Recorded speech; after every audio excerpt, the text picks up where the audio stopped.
Hey, you greedy capitalist pigs. Welcome back to Macro Crazy. Hope you're doing well. For those of you old enough to remember, you might get a laugh out of the image. It's obviously from Animal House, so I hope you enjoyed that. Today, we're going to talk about a 2023 macro outlook from Goldman Sachs, and they don't align exactly with what I've been talking about and others have been talking about.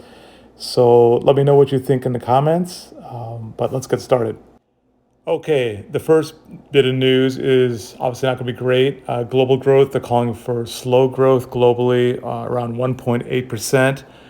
The good news for those of us in the US is, according to them, the US will be stronger than expected with only a mild recession. That's a little bit different than others have been thinking. I'll let you determine how much stock you want to put into that forecast. But I just wanted to point out that it's more optimistic than many others, and including myself. And a correction, I said mild recession for the US. That's actually incorrect. That's actually for UK and EU. For the US, Goldman Sachs is saying we're gonna avoid a recession. That seems tough to believe, but that is the forecast. If that's the case, a lot of calls have to be revised.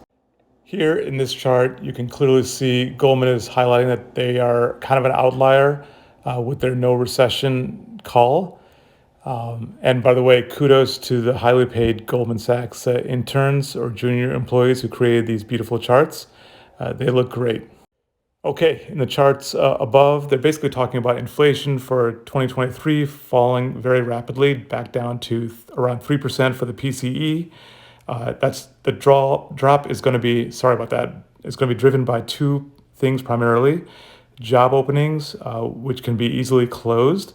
Employers were hoarding employees or trying to hoard employees during COVID and whatnot. And then number two, the supply chain normalizing. So that should help inflation, according to Goldman Sachs.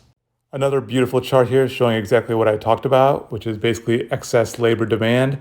And they're showing that it is trending down now. So that should be supportive of their forecast of a sharp fall in inflation next year. So some charts just basically talking about the second part of that inflation call, which is the supply chain normalizing. You can see in the charts. I'm not going to talk about this very much, but it's available fully in the report, which you can find that link in this description for the video. Okay, the next thing in their report, and I'm kind of jumping back and forth a little bit, so apologies for that, but basically they're calling for another 125 basis points in rate hikes. Bit of a surprise, and it would land us at 5 to 5.25%. This is a little bit of an old report, so just keep that in mind.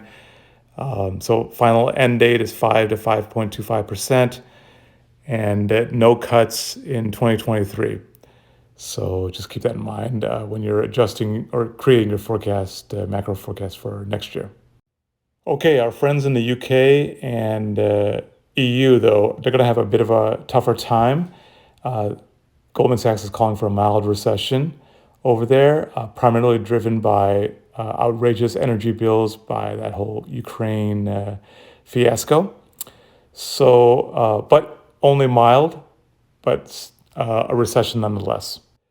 With China reopening, you might think, okay, buy everything China because it's going to surge now. But Goldman Sachs is saying that it's going to be a bumpy reopening and you should be cautious, not only in the short run, but in the longer run for a number of factors. So just keep that in mind. One area Goldman is warning about is the property sector. They have a negative outlook on it. So, have a lot of caution there. Last but not least, the report also goes into highlighting some countries that were early to hike, countries like Brazil and some countries in Central and Eastern Europe. So might be worth looking at.